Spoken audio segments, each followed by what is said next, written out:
Okay,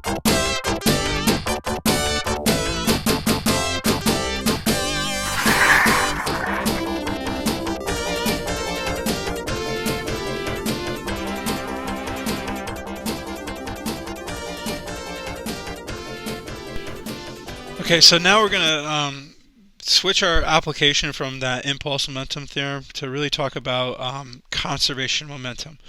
All right, so like energy, momentum is a conserved quantity, right? Which, if you recall, means that the total momentum or the total energy, right, really in the universe always remains the same. But for us, we're not really going to focus on the universe. We're really just going to focus on the system. But yeah, for the universe, it doesn't change at all. Now, so the momentum of an object can't change unless an external force, right, acts on the object. And we talk about those external forces a lot, right? We can't do anything to something, right, unless we exert this force on it. And so basically, if something is at rest and you don't touch it or exert any other force on it, it will stay at rest, right? If you think about Newton's first law. So this just makes sense, right? So if I don't touch it by putting an impulse on it, which means I exert a force on it, that means my impulse is zero, right? Because I'm just doing 0 times delta t, which means my change in momentum is also 0, right? Which ultimately in the long run means that delta v equals 0. So you can just kind of see that it all makes sense. Like if I don't touch it by exerting a force on it, everything is 0. Okay, so if the total force acting on an object is 0, its momentum cannot change. And so what does that mean? That your PF, your momentum before, will equal your PI, or simply written, your change in momentum is equal to 0. All right. Now, internal forces, we've really spoken about these when we did like such things as Atwood machines, right? So that we can eliminate effects of those. But internal forces have no effect on a system's momentum. And here's why.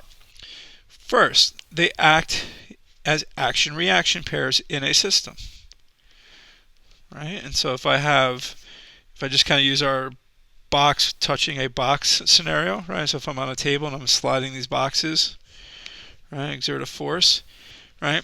The forces that they exert on each other, right, will ultimately cancel out, right? Because they're just simply action-reaction pairs. Okay. Now these pairs are equal in magnitude, right? But opposite, right? So they're equal but opposite forces, right? Meaning that regardless of how you add them up, they're always going to sum to 0. And because these forces always cancel, the total force acting on a system is equal to the sum of the external forces acting on it, right? So if I say the force on a system is the sum of the external plus the internal, right, forces. Sorry, I got really close to everything here, right? And so if I say the net force acting on a system is equal to the sum of the external forces plus the sum of the internal forces, well, if the internal forces is 0, you can just see right there, right? The net force is the sum of those external forces. Now, the total of external forces, if the total of the external force acting on a system is 0, then we say that the momentum of the system is conserved, right? And so what does that mean? That if I take all the objects in my system and add up their momenta, right? So P2 initial plus dot dot dot, that's going to equal all my final, that should be a 1, sorry, plus dot dot dot, right? And so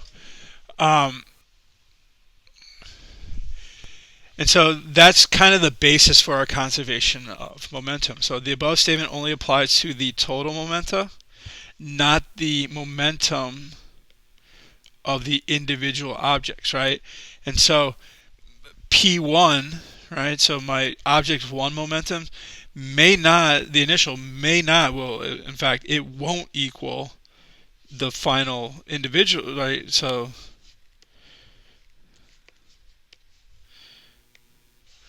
okay, just change that to 1. So P1 individually, right, will not equal P. So the initial P1 will not equal the final P1, right?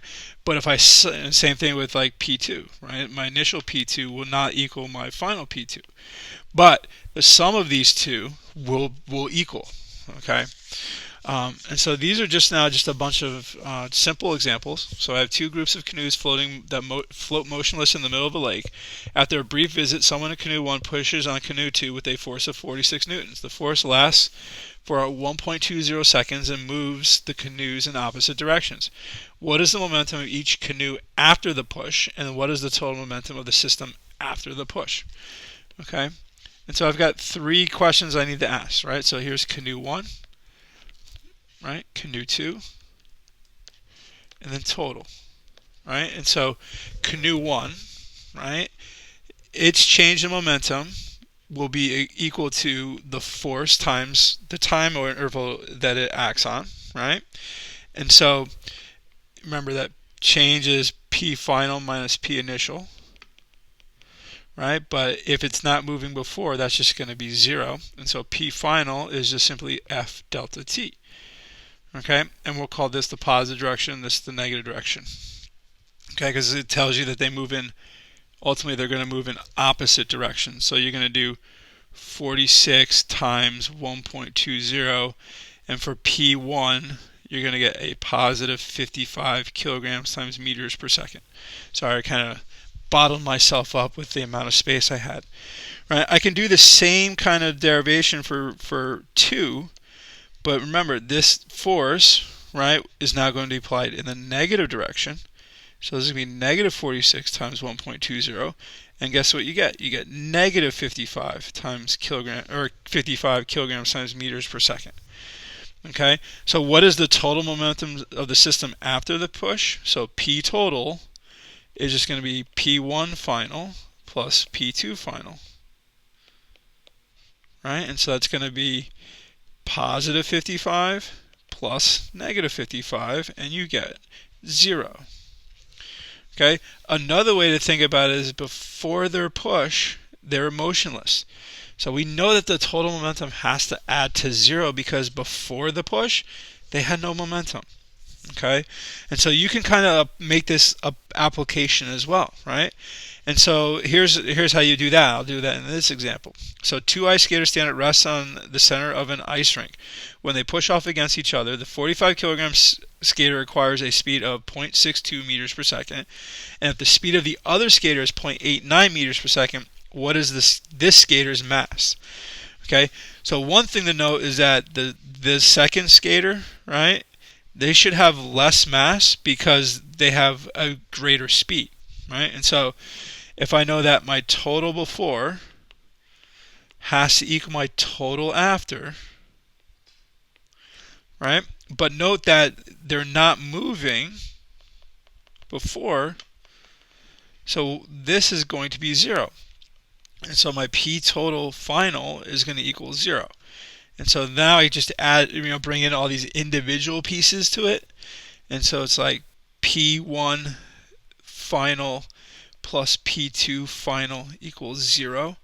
And so you know that P1 final has to equal to negative P2 final, right? And I just kind of go, okay, well, what is P? P is mass times velocity. So M1 V1 final equals negative M2 V2 final. Okay, and then I'm looking for mass, so I end up with negative M2 V2 final over V1 final. And what you have to do is one of these velocities has to be negative, right? Or we can just say, okay, we know mass has to be a positive value, so we're going to do 45 times 0.62 divided by 0.89, and you find that you get the mass of the second skater, right? Although in this case, the mass of the first skater would be 31.3 kilograms. Okay, and it makes sense because we predicted that they should have a smaller mass because they go off faster. Okay, and now what happens is conservation momentum explains a lot of times what is called recoil. Okay, so recoil is the movement backwards after some force or impact. And just here's some real world examples. One is the backwards motion of a gun or a cannon after it's fired, right? So if you watch someone firing a gun, it kicks back, right? That's a recoil. The recoil of high pressure fire hose that is turned on by a group of firefighters.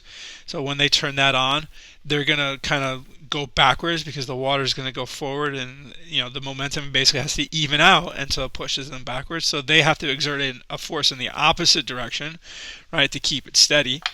And then this is the cool one that I found in doing some kind of like looking at for this, that the human body actually recoils as your heart pumps blood in one direction. And so the doctors will use this in something called a ballistocardiograph, and it just assesses, the heart, how the heart beats and so forth. And they actually use it also for to find a textbook I was reading. They use it as a way to, for if people trying to escape jail, because they can hook up this machine to it and can detect this recoil of a human heartbeat, which is really cool. That this is another real world application of using physics principles, something I had not really had heard about before. So I think it's very interesting that they used this ballistocardiograph or ballistocardiogram to do that. And so this is conservation momentum. So you can see what we really did. Our examples that we did are something that are called explosions. So these two examples are what we call explosions. So when you have something before not moving and then you do something, right, forces are exerted and you push off. The next topic is we're going to talk about collisions. So what happens when objects now begin to collide.